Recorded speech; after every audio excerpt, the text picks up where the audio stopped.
fitondrana ankehitriny tsy mahay makalesona tamin'ny zavanisy teo aloha.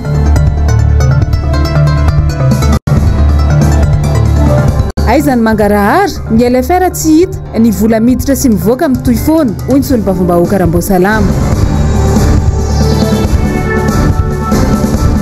Village touristique ao Mahajanga tadiavin'ny ben'ny tanàna ovana endrika. Amin'ny kafaliana tompola sy tompovavy nandesinay mitsidika ny tokantranao amin'ity matonaly ity sabotsy 17 ny volana Jiona taogno 2024 tonga soa ato amin'ny fotoagna ny vaovao manasana ampanajana anaraka izany hatramin'ny farany. Araka ny famazatra dia andesintsika manomboka ny vaovao aloha ny tatitra momba ny valanaretina coronavirus eto Madagasikara.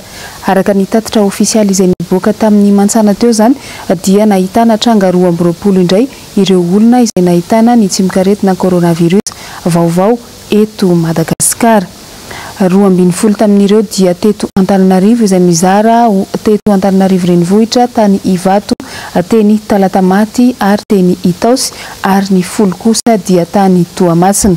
Tafakatra 20 sy 250 izany ny isan'ireo olona izay nahitana ny tsimikaretina coronavirus teto Madagasikara tato anatin'ny 3 volana izay. Raika amin'ny 20 sy 700 amin'ireo no mbola manaraka fitsaboana eny anivon'ny hopitaly ka ny 7 amin'izay no marary mafy. Nisy ny sitrana vaovao tamin'ity androany ity izay miisa 20 izy ireo ka manome ny isa 20 sy 300 ny totalin'ireo sitrana hatreto. Fa vaovao makasika ny politika avy hatrany manoloana ny tsy fahombiazan'ny mpitantana tsy fahombiazan'ny fitantana nataon'ny fitondrana dia sesilany ny fanehonkevitra nataon'ireo olon-tsotra sy ny olom-pirenena tato ato izay.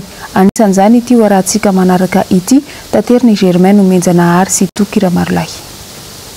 Fandrosoana sy fiovam-pitantanana no nandrasan'ny vahoaka malagasy taorian'ny fifidianana. Ny fanipaka amin'izany anefa ny zava-misy. Mialatsaka anaty fahantanana ny fiainam-bahoaka, tsy misy ny fangaraharaana amin'ny fitantanana. Todisy matokotena ny mpitondra, hoe inona no antony? Ny mpitondra, ny ataoko hoe mpitondra mahay dia ny mpitondra tsy mamerina intsony ny atsona nataon'ny mpitondra teo alohany. Ary mahay mama ny olana misy eo amin'ny firenena. Zay amiko ny atao hoe mpitondra mahay. Inona ary no tetika ampahomby ny fanaovana politika eto Madagasikara? Teza ho ara-politika ny olona reo fa raha mahita ny anana tambajotra serasera dia potika tanteraka mihitsy koa ny atao hoe culture politika eto Madagasikara.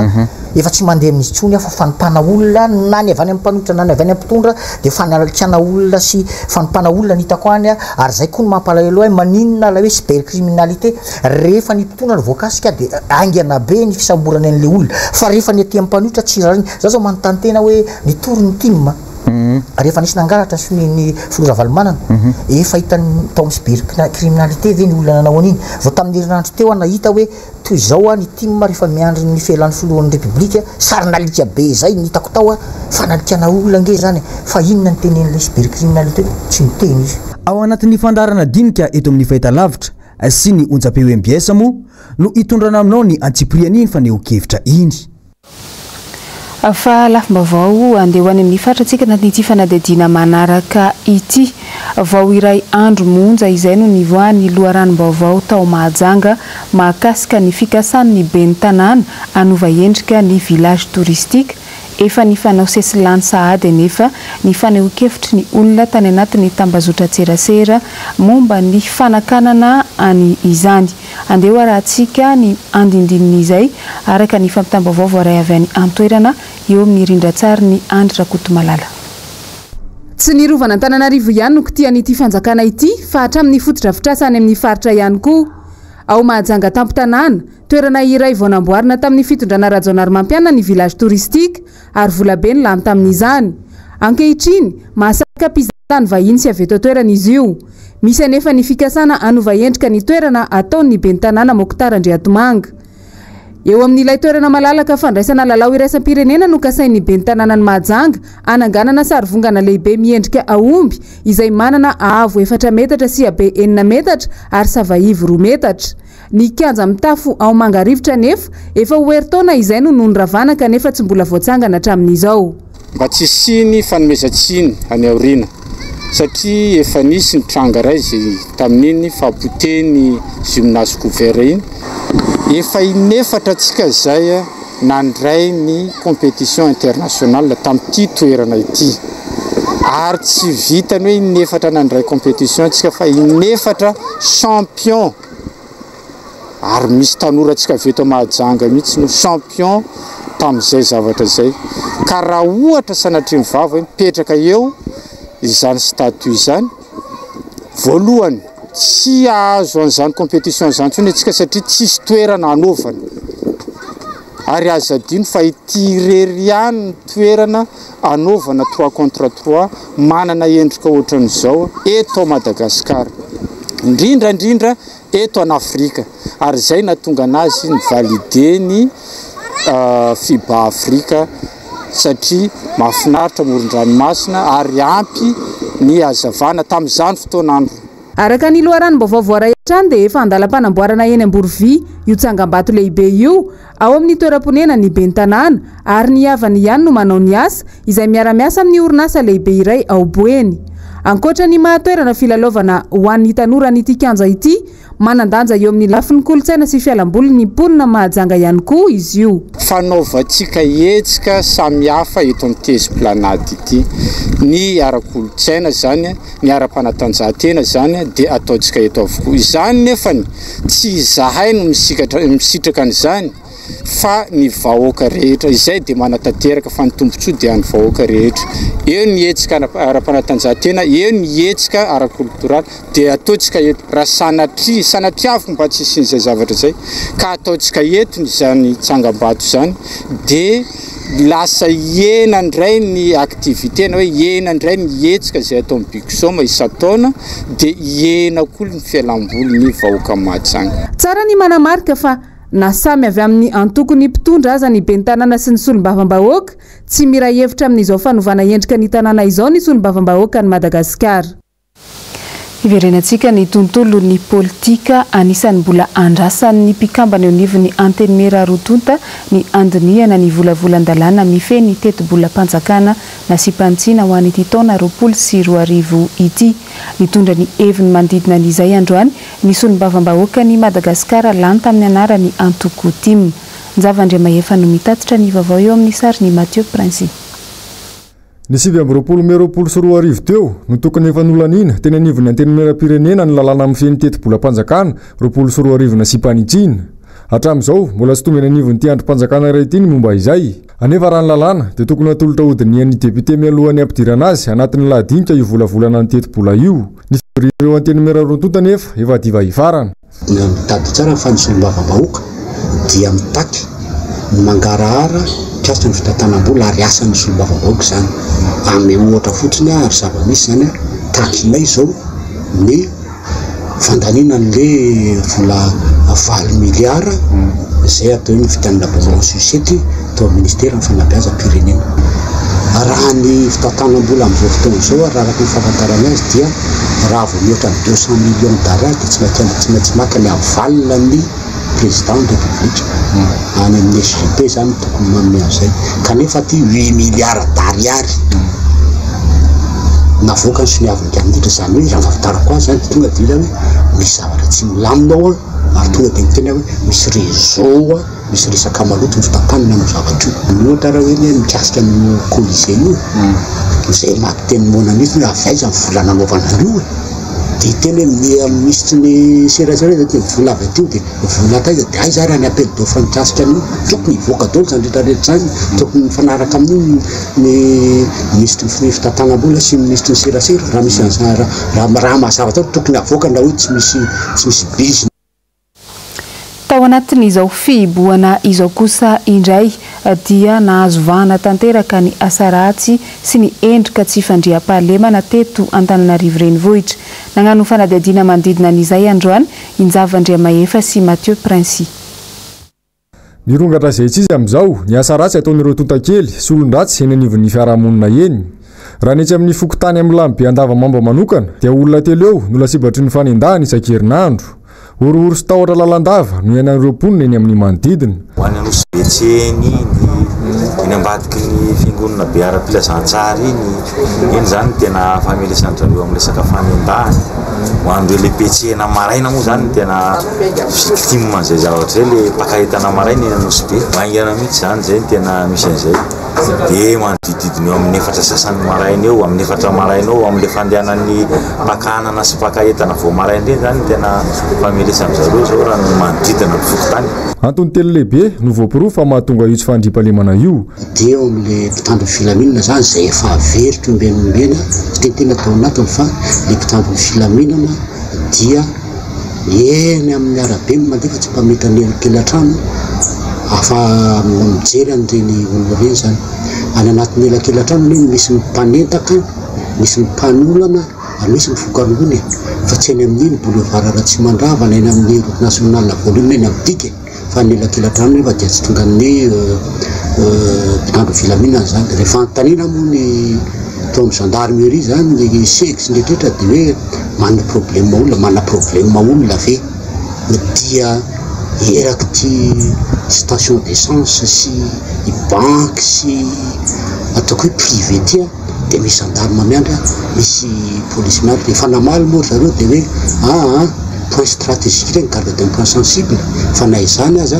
rehefa anao an'izany aza satria tsy reny ihany ny vahoaka ary tady tsara fa ny gendarme sy ny police ary miaramila dia namo anatin'ny lalam-pandorana dia miteny hoe miaro ny vahoaka sy ny fananana ka le tena vahoaka ny tsy riva le tena vahoaka le tena aty ambany tanàna rehetrarehetra aty ary tady tsara fa boribory taminy rehetra ambany tanàna dia tokony mba isy an'izany mpitandro filaminana izany mandeha eraky ny elakelan-trano na andro na aly ary zay mampiromotra faharoa manarak'izay dia eo koa zany le resaka le ohatra tsy hoe tsy atoko isan'ny fanjakana tsy atoko isan'ny voaka tsony le fanjakana tsy atoko isan'ny voaka tsony le fanjakana satria zay zavatra hitaraina voaka rehetra dia ohatra mandeha ho azy fotsiny rehefa tonga amin'ireny mpitandro filaminana mankety reny dia lasa tsy ho sazaraky izy le olona mandray valinasana fa ohatra ny afakafaka amin'izao fotsiny dia lasa ohatra ny tsy atoko isan'ny olona tsony ny fanjakana tsy mirara azy konsigna tsony ny vahoaka dia lasa manao foana zay ka voapetipety azy ho an'Antananarivo manokana moa zany dia eo koa le jiro tsy misy satria manary ohatra an'izay le jiro tsy misy zay mpangalatra ary misy keo le couvre-feu dia fa manao zay daniny kibony izy. Hijanonantsika hatrany izay sosialy izay tsy ny eto Antananarivo ihany fa hatrany amin'ny distrikany Andramasina no ahitana ny vokatra ity valanaretina mandalo eto Madagasikara ity ary ny lafiny sosialy no tena marary mafy amin'izany araka ny fanadihadiana izay natao. Andeha rahantsika ny momba n'izay eo amin'ny sary ny Andry Rakotomalala. Mbola ato anatin'ny faritra Analamanga ny distrikany Andramasina saingy tsy mba isan'ny nahazo fanampiana ny komina sy ny fokontany maro mandrafitra azy. Zara raha indray mandeha tsy niverina ny fanampiana izay naterin'ny gouvernoura paritra ary be antitra vitsivitsy tamina fokontany efatra ihany no nisitraka izany. Mampirongatra ny tsy fandriam-pahalemana ao Andramasina araka izany ny fahasairanana menjady amin'ny mponina. Mamelo ny tsy fandriam-pahalemana satria nona le olona ilay olona rehetrarehetra fa tia andreny vohatra lasa nidina any an-tanàna tsy vao afaka tsony ny tsara sy ny ratsy ary dia mamelo ny totakely any zany amin'izao fotoan'izao sy ny alatromby. Sakana lehibe amin'ny fampandrosoana ity distrika ity ny resaka fotodrafitrasa. Tsy tokony iandry vola be anefa hoy ny solombavam-bahoaka vao afaka hiroso amin'ny fanamboaran-dalana ao amin'ny distrikany Andramasina. Resaka lalana zany zao prioritaire foana zany na roviana. Zany zany lara-pahamehana foana zany fa mitady fotsiny hoe inona ny fomba ahavitana ny lalana betsaka. Satria raha lelafy be foana ny eritreretinao tsy ahavita betsaka aloha satria rehefa misy angely olo lalana efa hoe miala amin'le hoe ratsy makany amin'ny tsara aloha dia efa zava-dehibe. Any amin'ny faritra distrikany Andramasina zao dia be vato any. Ny anay zany tena hoe ankavianay zany misy vato any dia misy alimentaire sélectionné reny. Reo ihany dia fa ampy anay aloha terasena dia totofana an'ireo aloha. Manasotry kelikely satria tsy afaka toa dia nakadagnitra tsika nefa ny ampelatanana tsy misy. Mila tsinjofina dian'izao ihany koa ny fanampiana ireo tantsaha ao aoriana izao valanaretina izao. Tolory tanana ny tantsaha hoe masomboly izy sy masombiby. Zanak'akoho zany masombiby ary ny masomboly dia ao le vomanga, vary ka tsaramaso ny katsaka. Reo zany tena ampidina aingana. Dia raha ohatra ka hoe ity fanomezana hoe zaraina ato zaraina roa ty tsy ahavita an'io na rovintsika fa ny angatanay zany a dia hoe atao zay tobahan'ny vary eto Madagasikara dia midina ho azy a ny vidin'ny vary dia amin'izay fotoan'izay a tsy sahirantsika tsy miandra le fanampiana izy fa na ny olona izy dia afaka mividy vary ho azy satria le fanampiana izay eritreretin'ny fanjakana ho alefany amin'le vahoaka madinika tsy tafapakany. Fa toy ny raharaha mahakasika ny fanampiana izay nozaraina avy amin'ny fitondram-panjakana tao anatin'izao fihiboana izao dia nitondra ny tatitra manodidina n'ireo trangan-javatra nampalahelo nandritra izany fitsinjarana izany ny solombavam-bahoaka ny Madagasikara iray vao fiteto Antananarivo renivohitra. Asin'Andriamalala no mitatitra ny fanadiadiana eo amin'ny sary ny Tokira Marolahy. Ny arana hita sy nampiteny mona ny fikorontanana ara-piarahamonina nateraky ny fizarana ireny fanampiana avy amin'ny fanjakana ireny. Antony voalohany tonga ireny tsy fatombanana ireny ny tsy fahaiza mitantana hatrany ambony ka hatraty ambany. Vitsy loatra ireo olona nahazo fanampiana avy amin'ny fanjakana ary tena olana dia ireo tsy tokony sitraka izany indrindra no nahazo izay midika fa nanjaka ny kolikoly. Anisan'ny boribory tany tena na tamin'ny fizarana ity ny boribory tany fahadimy. Raha malala ny ady amin'ny Covid-19 fa adia iombonana tsy ady ny fitondrana irery io fa ada zay tena tompona andraikitra fa ao anatin'izany fa mijaly le vahoaka tena mijaly ny vahoaka manampitrotraka fotsiny ny coronavirus zay roa telo volana zay tsy jerena tavan'olona tsy jerena nampiray atoko fa na iza tompona andraikitra voasaringitra ao anatin'izany dia omena azy ny sazy tandriva azy satria tena fanetry be ny firenena. Raha araka ny loharano-baovao dia efa nisy ny fidinana sy fanadihadiana nataony teo anivon'ny sampan-draharaha iray miady amin'ny kolikoly ka andrasana ny valin'ny fanadihadiana sy ny sazy mifandraika amin'izany. Fa vaovao mahakasika n'izay sosialy izay hatrany efa 3 volana latsaka eo izay no nidiran'ny Madagasikara tato anatin'ny amiana ara-pahasalamana sy Antananarivo tato anatin'ny fihiboany ary mamaramparana indray ny 12 andro manaraka isika izao. Manahoana ny hevitry ny olona manoloana an'izay nomena Andriamana Misy tanonanao ny fanadihadiana eo amin'ny sary ny Mathieu Prince. Tsy mitovy intsony tanjona ho ampitondra sy ny vahoaka amin'izao amiana ara-pahasalamana sy ny fihiboana izao. Kibonona tsy manana sofina hoy ny fomba fiteny. Aminao tokony hitohy hipoka sa tsy isika? Raha amiko izany aloha dia tokony hovahana amin'izay le izy. Satria izao ny ohatra ny eo amin'ny vahy ihany izao fahitavako an'izao. Satria amin'ny 5 vao mody izay izao amin'izao. Dia ohatra ny efa tokony hoe mandra-pariva ihany izany le izy amin'izao. Sisy karama zany amin'izao le izy ihany le amin'ny 5 ariva ohatra ny hoe lasa libra le olona dia rehefa libra ihany dia tokony librena hatramin'ny farany. Amin'ny arety tatera etra raisina zany tsara amiko manokana aloha dia mana sy mifanasana an'ireny zay ihany sisa no atao raha ny akoatran'izay aloha hoe tsy dia mandeha firy tsony. Ohatra ny hevitra aloha zao zany dia tena lobahana le izy dia masina n'le fepetra fotsiny tokony hamafisina le kasodosy sy le elanela zany le vahoaka zany amin'le fitediavany zao ohatra anan'le fihiboana mihitsy dia adidy sy andraikitra ny mifeny krizy miseho izany hoe sady karoam-baolana ny fahasahiranan'ny mponina no ataony elo ny atombohan'ny coronavirus teto amintsika ny volana Martsa isatran'ny Covid-19 androany. Ijanonantsika hatrany ny momba n'izay vaovao izay saingy ho an'ny Toamasina kosa isika tsy mitovy ny hevitr'ireo mponina ao Toamasina manoloadiavana nefa tsy maintsy hatrehana. Ny fanjakana tsy manana paikady matotra manoloana an'izany. Andeha arahantsika ny andindinina izay vaovao izay tatery fampitana izany vaovao izany. Ao Toamasina miamitombo isan'andro ny marary ny Covid-19 mizara ihany koa ny hevitra ho an'ireo mponina ny antoerana. Ny ray aman-dreny ao Toamasina ihany koa efa nilaza fa tsy manana vahaolana matotra. Ray aman-dreninay avy amin'ny faritany Toamasina izay mivoy amin'izao fotoana izao fa tokony déconfinena ny ady amin'ny coronavirus ka avela malalaka ny vahoaka hitady izay hoaniny ary hiasa malalaka. Voalohany indrindra dia tsy misakana izay ny fitadiavam-bola ny vahoaka saigny kosa everinay fa fahamonoana ny vahoaka ny Toamasina ny fanomezana fahalalahana amin'izao fianaky ny aretina zao ao Toamasina raisina ho fanapotehana sy famonoana ny vahoaka izany ary tsy fitiavan-tanindrazana fa fitiavan-tena. Andiany fahaenina amin'ny tapabolana manaraka izay nanantanterahana ny fihiboana moa isika amin'ny izao ary mamarana an'izany. Rehefa mifanaparana tahaka izao moa ny fihiboana dia misy ny filakevitry ny ministra izay maneho ny fampitam-baovao mivoaka raha ny mahazatra tamin'izao. Hatramin'ny androany sy izao fotoana itenenana izao anefa dia tsy mbola misy izany fampitam-baovao makasika ny mety fitohizana na fijanonan'ny fihiboana izany. Fa napahafantatra tao amin'ny page Facebook ny Omaly Ariva ny avy amin'ny trésor public malagasy fa nisy niditra antsokosoko sy nampiasa tamin'ny fomba tsy mendrika na piratage ny tranokala www.trésorpublic.mg efa andala-pijerena ny mikasika izany moa ny teknisian'ny trésor public. Ho an'ny fianaratsoa kosa atsika anatin'ity vaovao manaraka ity, any fianaratsoa dia miteraka disadisa eo amin'ny fokotany ambala mafana sy ampopoaka ny resaka aditany sy ny tsindry azolena.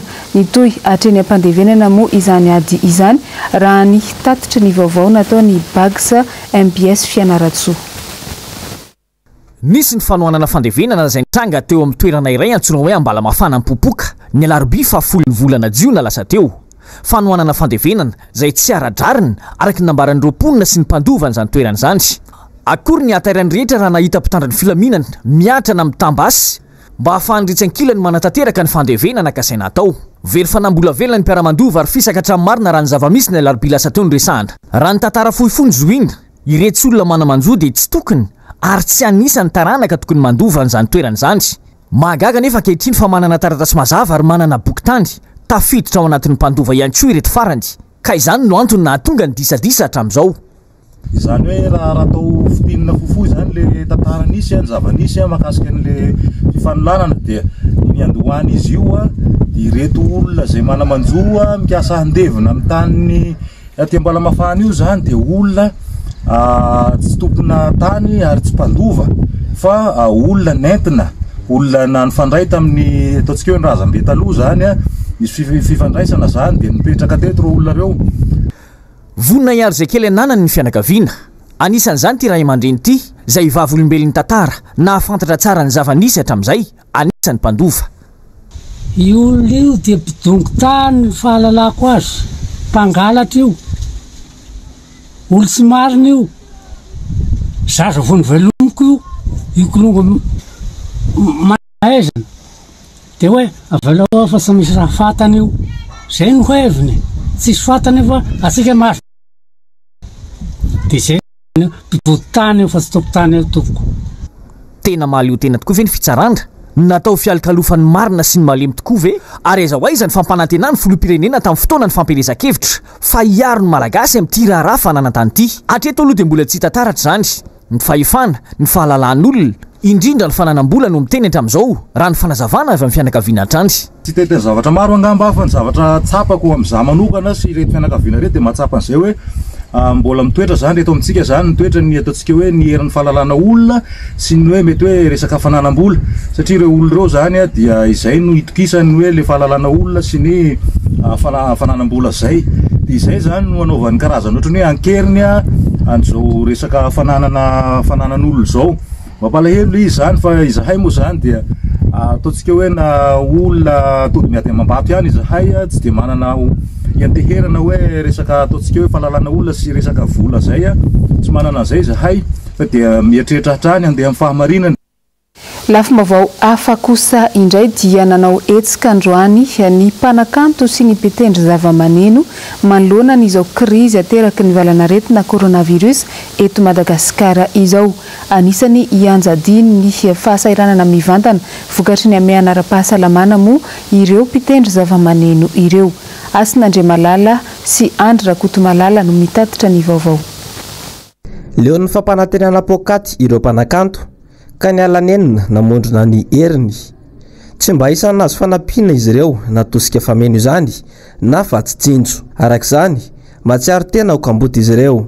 ny andro zay ary zay koa tsy andro fotsiny zao action ataonay zao manamafy atrano fa hitambatra zay ary tsy anaiky tsony ho avezivezy fotsiny satria zay mpitendroko tsy mena zavatra zay de fampanantenana omeny président anay raha ohatra ka anay ho an'ny musicien de omeo anay fa zay tsy fahavalonareo akory raha tianareo ny mozika ilainareo za rehefa misy zavatra ilainareo manetriketrika any tonga zay raha ohatra ndray zao zay noana arabilany apio koa zay fa alainay koa le izy ary tonga koa zay hakan'le fanampi fa anisany anjadiny fahasahiranana ihany koa ary misedra olana tanteraka amin'izao ireo mpisehatra eo amin'ny fivarotam-boky tahaka ny zava-miseho eny Ambojatovo eny.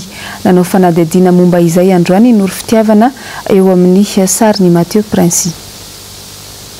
Raha isan'andro io no isan'ny boky lafondreo mpivarotra eny Ambojatovo talokelin'ny Ameana Ara-pahasalamana dia efa mahavita mivarotra boky 10 eo ny mpivarotra nandritra ny tontolo andro. Mitovy avokoa ny olon'ireo mpivarotra 700 eny Ambojatovo eny.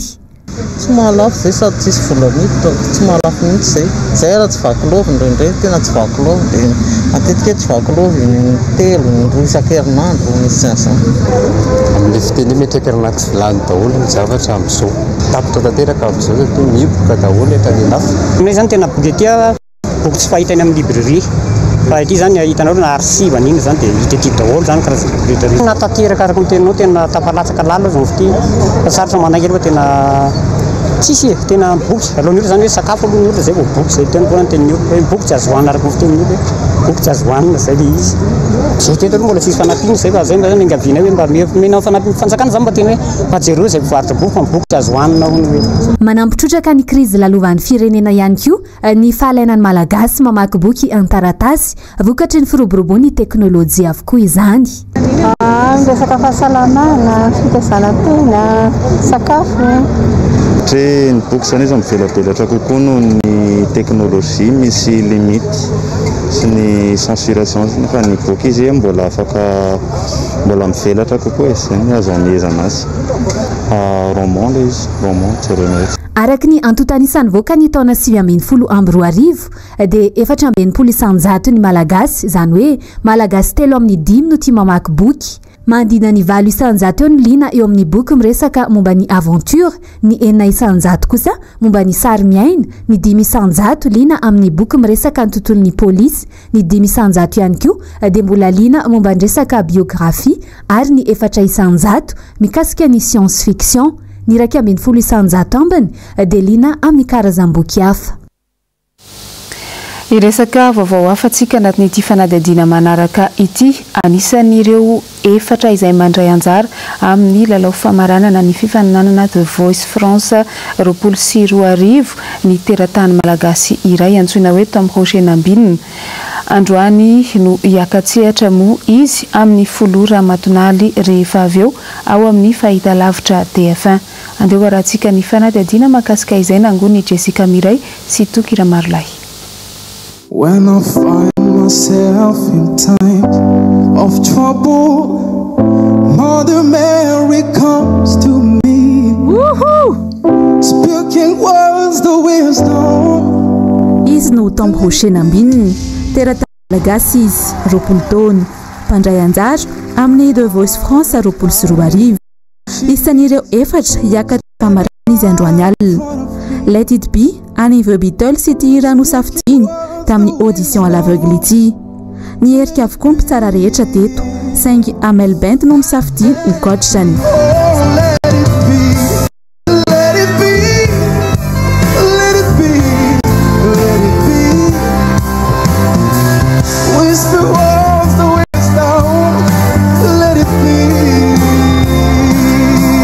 Teraka teto Madagasikara i Tom Rocher teo amin'ny fahefa-taonany izy no niala teto niaraka tamin'ny anabaviny ary nisy nanangana ka lasa nipetraka tany Frantsa.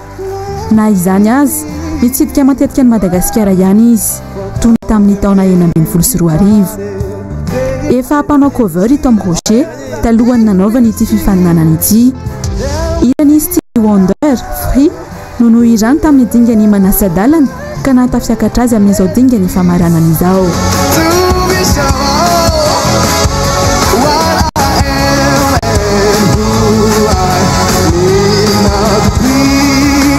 efa tompon-dakandra avo ny vonina i-pirenena.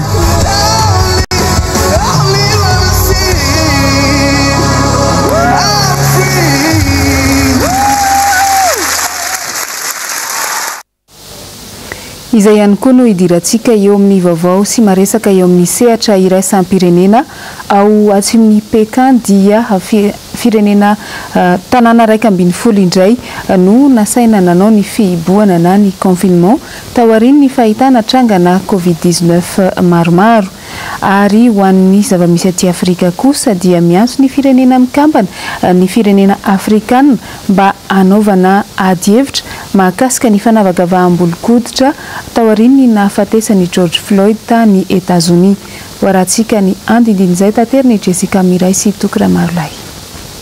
Omaly zoma faharoa ambin'ny folo ny volana Jona firenena afrikana 450 mivondrona ao anatin'ny antsoina hoe africain izay tarehiny masevony Burkina Faso eo anivony Genève. Dieudonné Désiré Sogori dia nandefa taratasy fangatahana tamin'ny ONU mba hanokafana farany izay aingana ady hevitra mikasika ny fanavakavahambolon-koditra sy ireo herisetra ataony mpitandro ny filaminana. Ilay tranga niseho tamin'ny 2020 ny volana May lasa teo izay nahafaty ny George Floyd tany Minneapolis dia niteraka fihetsiketsehana maneran'izao tontolo izao mba hanoherana ny herisetra mianjady amin'ireo izay manana tarazo afrikanina hoy Dieudonné Désiré Sogori tao anatin'ny taratasiny. Io herinandro ho avy io no angatahany anaovana izay ady hevitra izay mandritra ny session fahatelo amby efapolo ny conseil ho an'ny zon'olombelona. Chine kosa dia district iray ao no nahitana fiakaran'ny indray ny olona tratran'ny Covid-19. Fantatra fa olona 10 tamin'ireo olona 7.5 sy 10,000 tao amin'ny tsenam-bokatra iray ao amin'ny distrikty Fengkai no tratran'ny Covid-19. Nofoanana avokoa araka izany hesika ara-panatanjahantena rehetra ao Pekin, sekoly sivy sy ireo jardin d'enfant rehetra manodidina ny distrikty Fengkai ihany koa no efa nakatony. Ilay tsenam-bokatra ihany koa moa dia efa nidiny manam-pahefana avy hatrany. Testa manodidina ny iray alina no efa noman'ny fanjakana ho an'ireo izay niasa sy nitsidika tao amin'ilay tsenam-bokatra. Mifarana hatreo indray ny vaovaontsika tamin'ny tiny any ity mankasitraka anao nanaraka izany hatramin'ny farany. Arahantsika boka eo ao aorian'ny fampalalam-baovao ny horonan-tsary izay mitondra ny lohateny hoe John Wick izay film action izy io ary Keanu Reeves no misoma ao anatiny izany. Ho an'ny Amaray Alahady kosa dia ny horonan-tsary izay mitondra ny lohateny hoe Gods of Egypt no arahantsika eto amin'ny MBS izay horonan-tsary fantastika izy io ary ahitana ny Gerard Butler no misoma ao anatiny izay. Inany koa no ametrahako ny veloma mandrapitafa ao amintsika jiaby ho amin'ny manaraka indray mirary soa sy farany herinandro finaritra ao antsika jiaby. Mandrapitafa ary tompoko lay sy tompoko vavy.